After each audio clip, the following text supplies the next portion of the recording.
start tonight with a News 5 consumer warning about a nasty scheme that could turn your loan into a massive debt. News 5 investigator Jonathan Walsh joins us now. And Jonathan, it all starts with someone who needs a personal loan.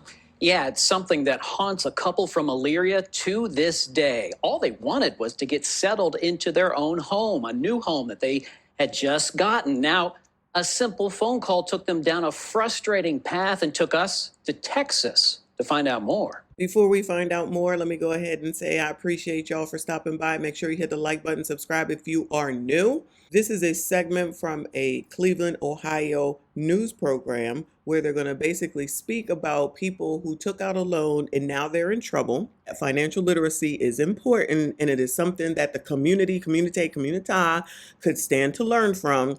It's depressing because we really haven't been able to get caught back up on everything. For Christina and Tony Brown, this all started with someone contacting Tony in late November of last year. I was looking for another loan and I got a call. Tony says the caller named Emily said she was from a company called Money Park Finance. Emily promised him a personal loan, $8,000. The couple had just moved into a new home and was looking to furnish it, handle a few bills, and maybe get a couple of Christmas gifts for their kids.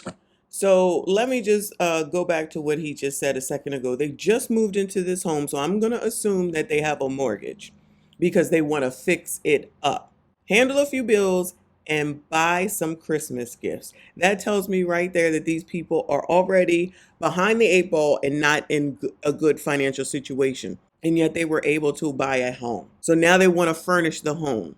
So they got to get a loan to furnish the home after taking out a loan to buy the home, and then want to use the new loan in order to buy Christmas presents and pay some bills. They weren't in the right financial shape to buy a home to begin with. That's what I learned from that segment right there. So that they wanted to go borrow more money. And this is why America has a problem with borrowing and credit card debt and all the other debt that Americans are in. The answer is not to borrow money in order to get something. The answer is to make money, save money in order to get what it is that you need. So where was the plan to have furniture for the place that you're buying? There was no plan. And this is why people continue to have issues. A personal loan, $8,000. The couple had just moved into a new home and was looking to furnish it, handle a few bills, and maybe get a couple of Christmas gifts for their kids. I feel like, like an idiot. The Browns say Emily told them because of their poor credit history, they had... Oh, because of their poor credit history. Again, I'm still going to assume that they bought this house, but even if they were renting, their poor credit history means they're probably paying higher interest, higher amounts, higher rent, and whatever. It's not good. How does Emily know? This is also why, you know what? It is a mortgage. Because how the hell would Emily know if they moved into a place to rent? Emily knows because they just bought something, and it's on record that they just bought a home, because as soon as you buy a house, you get all these offers from everybody, places you ain't never heard of before, and they say, I'll give you a loan, we'll give you money, blah, blah, blah. They send you checks. All you got to do is sign for it. If you don't know any better, you'll go ahead and you'll move forward with it. I'm not going to take no daggone loan from somebody that just sent me something in the daggone mail or called me up. I'm going to go to the bank where my checking account is. And honestly, these people were not ready to buy a home. But trust me, if a bank can make it work for you, a mortgage company can make it work for you, they're going to make it work. The Browns say Emily told them because of their poor credit history, they had to buy blank check paper from an office supply store, print out their supposed loan checks, and deposit them in their bank accounts at different Fifth Third locations. Now, none of that sounds right and makes any sense whatsoever. You had to buy checks, and you had to print them out yourself, and then you had to deposit it in different Fifth Third banks. All the red flags were there, but maybe they didn't know because these are people that have no sense of how money works, no idea about finance. The email looks like a legit check. The email looks like a legit check. There you go. Shout out to AI. This story is 4 weeks old, so it's not like it's 4 years old, 40 years old.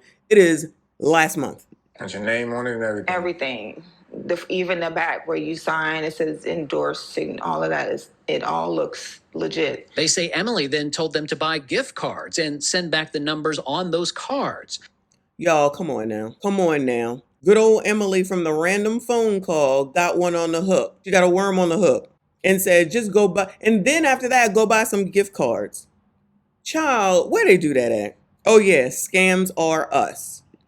Tony thought this was strange, but the checks were going through. And when the bank accepted my first one, I was like, okay, this might be cool. I didn't know she was gonna have me do it again and do it. Oh, so you wanted to go ahead and see if you, so you had apprehension and yet you went forward with it.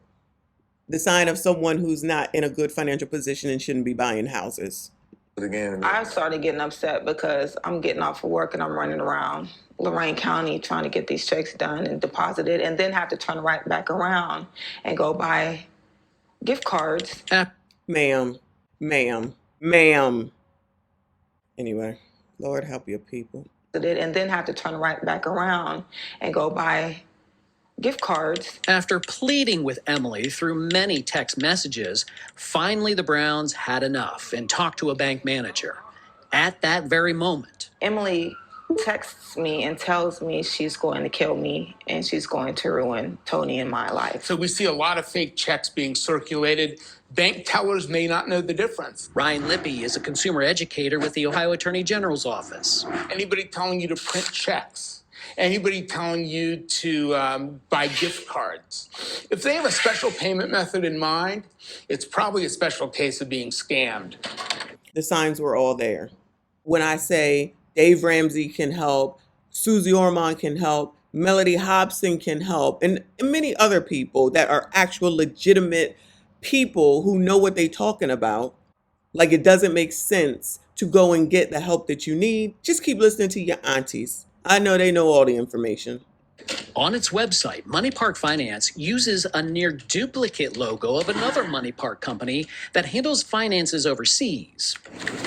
We contacted the foreign company asking if it knew its name and likeness were being used this way. It responded saying it brokers mortgages and sells real estate solely within Switzerland. We tried calling all numbers listed on the Browns contract and the number on the website. The business shows it's located in Houston, Texas. So, News 5 investigators went there to find out.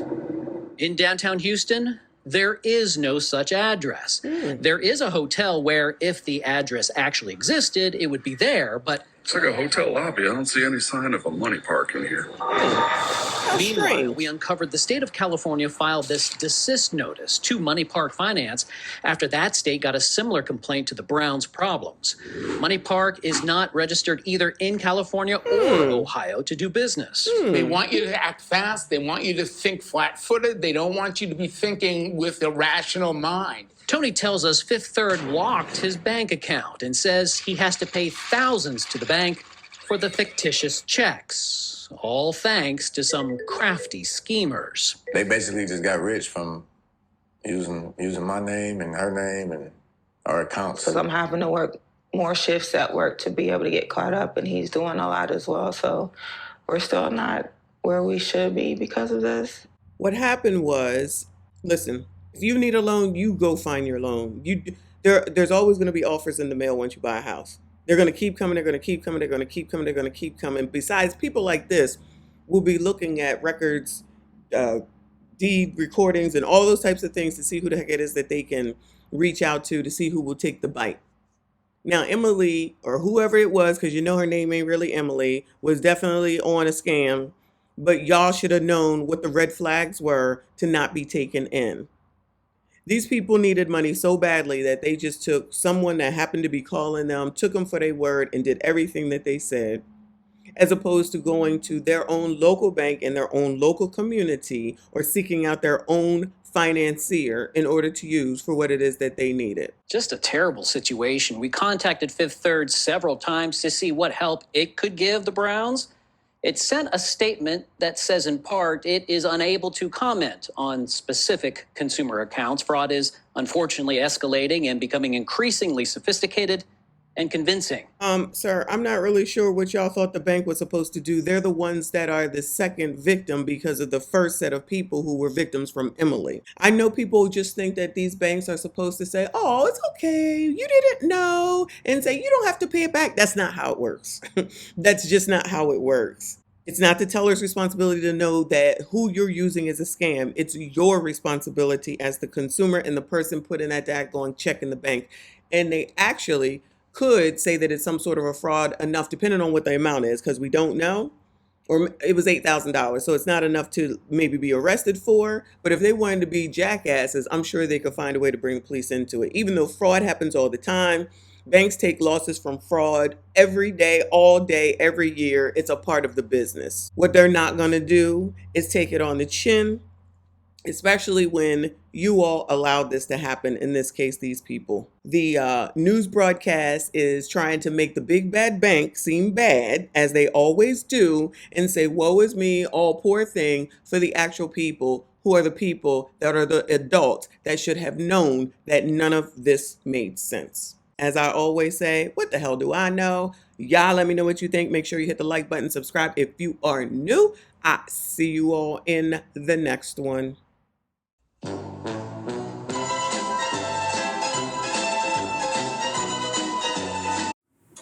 We do not care.